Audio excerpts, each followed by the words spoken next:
फैज़ अहमद फैज़ साहब की एक नज़म है जो मैं पढ़ना चाहता हूँ, तो इस नज़म को ज़रूर सुनिएगा। ये स्पेशली पाकिस्तान के लिए है। जिस देश में माओ बहनों को अगयार उठाकर ले जाएं, जिस देश से कातल गुंडों को अशराफ छुड़ाकर ले जाएं, जिस देश की कोर्ट कचहरी में इंसाफ टकों पर बिकता हो, जिस देश का मुंशी काजी भी मुजरम से पूछ के लिखता हो, जिस देश के चप्पे चप्पे पर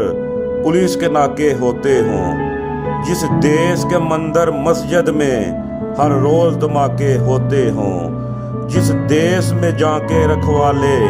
खुद जाने ले मासूमों की, जिस देश में हाकम जालिम हो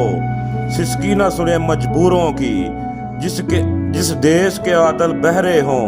आहें ना सुने मासूमों की, जिस देश की गलियों कूचों में हर समत फवाशी फैली हो, जिसमें देश में बिनते हवा की चादर भी दाग से मैली हो, जिस देश में आटे चीनी का बहरान फलक तक जा पहुँचे, जिस देश में बिजली पानी का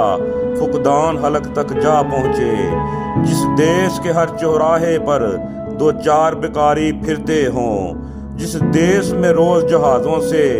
अमदादी थैले गिरते हों, जिस देश में गुर्बत माओं से बच्चे नीलाम कराती हो, जिस देश में दौलत शुरफा से नजायज़ कराम कराती हो, जिस देश के ओहदेदारों से ओहदे न संभाले जाते हों, जिस देश के सादा लो इंसान वादों पर ही डाले जाते हों, इस देश के हर एक लीडर पर, इस देश के हर एक लीडर पर सवाल उठाना वाजिब है, इस देश के हर एक हाकम को सूली पे चढ़ाना वाजिब है, इस देश के हर एक हाकम को सूली पे चढ़ाना वाजिब है। फैज़ अहमद फैज़।